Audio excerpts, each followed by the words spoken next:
Here, let me help you with those. Diana pulls out a pile of 70s albums from box Ruby staring. Thanks, Ruby says. She wraps her hand underneath the box where the flaps are starting to sag open. I can't believe she gave me all this. She peers into the box.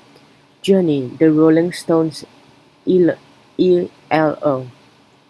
I bet Zig would like that one. Electric Lights Orchestra. Diana laughs at her own joke. Then she stops cold as we turn the corner. The ambulance that screamed by is on our block. Diana gives the albums back to Ruby and takes off. I set my box down in a neighbor's yard and ran after her. Dee's father is standing by the ambulance parked between her house and the house 2 doors down, where Mom and I rent our apartment. Is it Mama? Diana's out of breath and almost crashes into her dad. She's running so fast. He puts out a hand to clutch her shoulder. Nona's fine. Dee, she's inside with Mom. Mom! I run for the steps to our apartment. I knew it. She looked wrong this morning. I sprint up the stairs, but before I get to the top, the door swings open. Mom holds it for the EMT guys. The first one backs out, wheeling one end of the stretcher onto the porch. It's Mrs. Delfino, I say when Diana and Ruby catch up to me. She leaves upstairs. One of the attendants holds an oxygen mask over Miss Delfino's face, as the other one opens the back door of the ambulance. Ruby frowns as she leaves the stretcher. She doesn't look good. She doesn't. She's pale and quiet. Normally, Mrs. D can talk up a storm. The siren wails again and the ambulance heads down the block. Mom takes a deep breath and comes down the porch steps to join us. Her dark hair sticks to her temples and her face is shiny with sweat. What happened? I asked. Mom reaches out and brushes my hair out of my eyes. Mrs. Delfino knocked on the door this morning. I suppose it was about the rent, but she never even said anything. Just stepped inside and collapsed. I checked her and couldn't find a pulse, so I called for help and started CPR. She pauses and blinks away with tears. I never got her pulse back.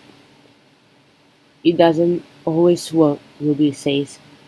She was there when her mom tried to do CPR on her grandmother last fall. Mom looks at her and gives a sad smile. I know. We throw a frozen pizza in the oven and have a quiet dinner before Mom goes off to study. I head to my room and dump out George's box of stuff. Time to take inventory. 2 small motors, a roll of wire, a bunch of switches, and a couple of propellers, one big one and one small one. I wonder what George was going to do with those. A big propeller is fantastic. I snap it onto one of the motors, find my wire cutter, snip off about 4 inches of wire, and strip the ends so I can make a connection. I dig an old Lego car out of my closet and duct tape the motors with the propeller onto the back. I wire it up to a toggle switch and fish a 9-volt battery from the bottom of Georgie's box. I tape the whole thing together so no wire hang loose and take it down to the tile floor in the kitchen. I kneel next to the table, set the car on the floor and flip a switch. The motor whirs like a dentist drill, the propeller spins into a blur, and the whole thing takes off across the floor toward the basement steps. Just as Mom opens the door and comes up with a basket of laundry. Watch out! Mom tries to leap over the attacking Lado vehicle, but the basket of clothes throws off her balance, and she crashes to the kitchen floor in a shower of socks and underwear. At least they're clean behind her.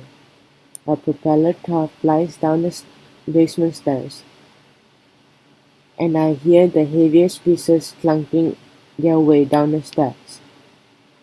Sorry, you okay? I ask. I'll survive. Mom laughs and starts collecting laundry. I help her pick up the socks. New invention? Mom asks. I nod.